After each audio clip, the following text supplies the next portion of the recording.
I like it. I like it a lot. It must be quite fun though. I mean, Justin, for you, obviously, your characters are bold, bubbly, positive. Do you ever feel like you just want to flip reverse it and play like a really evil character? Well, I do panto. I do panto every year. Do you? I usually, yeah. What yes, do I do. Well, Buttons or the kind of audience friend. But I tell you what, Captain Hook would be a good one, wouldn't it? In Peter Pan. I could, You're too nice to be bit of a Do it again. I'd cast it, wouldn't you? Now, Call the Midwife returns for a Christmas special.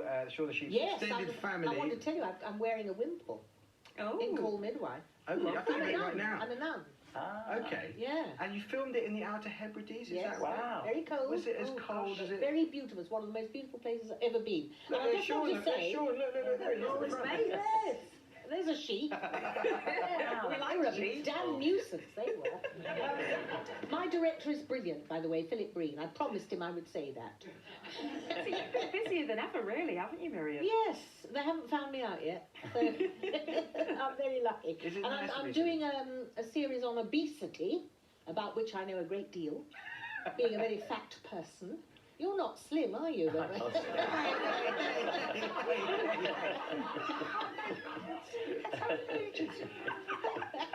I think you look terrific. He's lovely. He's lovely. You feel is this the 3 docs that you've done in Australia? You've done lots of documentaries? I've done one documentary in Australia called Miriam Argley's Almost an Australian. And I go around upsetting people, basically, and finding out if I can fit in that amazing, extraordinary country. In a gentle and affectionate way, you upset Yes, people, I'm sure. always gentle and affectionate. You can see Miriam in Sydney and the Old Girl at the Park Theatre in London from the 31st of October. Now, Miriam, one of your Christmas traditions is to perform your one-woman show, Dickens Women, where you play 23 characters from Dickens's novels. Now, fans of Justin's show Gigglebiz will know that he plays all 26 characters. 10 characters more, Miriam. Well, he's a big boy. He's one of our favourites, Arthur Sleep. Hello there. Hello there, I'm Arthur Sleep, and here's the news. A recent survey shows that newsreaders' chairs are getting smaller. I think I can agree with that. Doreen, have you got a cushion, please? Thank you. Doreen! Ooh. Ooh. Where are you from? Reading originally. Reading? Yeah. Oh. Not far from me, Oxford. That looks to me like you watch a lot of the Fast Show.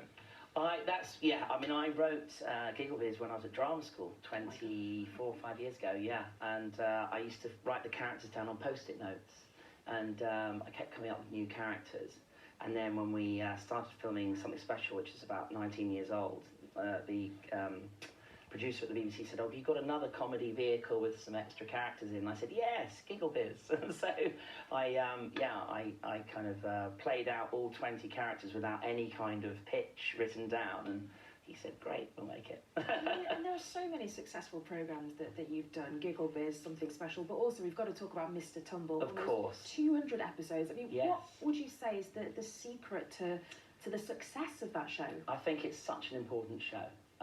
First of all, it uses the Makaton signing system, and it helps to give children and their families and teachers a voice. It's when some children can't communicate verbally, we use the sign language, and it relieves that frustration sometimes. And it's such an important show, and it started as a tiny little educational show, 4 episodes, and here we are in its I think 19th year.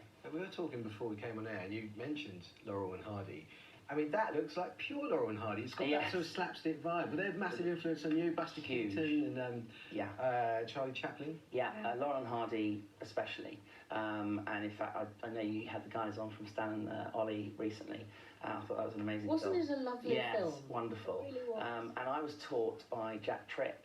Legend. Oh yes, I know. Great game. Yes, and my very first job out of drama school was called What a Performance. It was a play about Sid Field, the musical comedian, and David Suchet played Sid Field, and I played various kind of cameo roles. Not a bad start. Yeah, it's all right. And I was 22, and Jack taught me how to, fall correctly and do the double takes and, all of these kind of slapstick So things. what is it about slapstick? You need to you're the man to answer. What is it about slapstick that's got such universal appeal, across cultures and also across the generations? And we're going to talk about I think it's timeless. I mean, I think, it's still that silent comedy. I mean, Shaun the Sheep is exactly like that. It's a silent comedy. And if it's done, I think it needs to look effortless.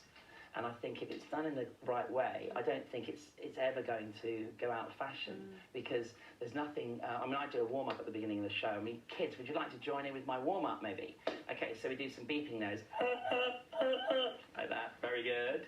Then we're going to warm up our mouths, but no laughing. Guys, it's not funny. I'm just warming up my mouth. And things like that. It's just little bits like that. And it's great when you hear families and children really belly laugh. You can't beat it. Natural laughter. Yeah, definitely. It's interesting to me because I've never seen you before. I don't have children. I don't watch CBC. This man is a global phenomenon. He's a great big star. Yes. And I've never met him before. I mean, We've got some fans in the audience who are poised and ready to go for the whole shows. We've got to ask them for their questions. First up, 7-year-old Olivia. What is your Hi, Olivia. How did you get the name Mr. Tumble? Oh, that's a good question. Well, we had a little meeting, as I say, about 19 years ago about the show, and they said that there was a character called Mr. Tumble that was based loosely on the kind of Oliver Hardy, and so we started moving the character around and adding the signs as well with the script, and the rest is history, as they say. And the original outfit came from another character called Professor Muddles, who is now part of the Gigglebiz family. So we had a tiny little budget, and so I used the Professor Muddles outfit, and that actually is Mr. Tumble's outfit. Let's try and squeeze another one in quickly. So 8-year-old Maddie, where's Maddie? Hey Maddie, how you doing? Hi Maddie. Who was your favourite character? I will have to say, I think Mr. Tumble. Of course, you've got the Tumble family, you've got Grandad, and you've got Aunt Polly as well. And Tumble Dryer. That's a good one. I think that could be a new one. And you've got a cool character called Gale Force. So how long have we got left on the show? We've got time for a quick weather update? You want to see a weather update? Yeah.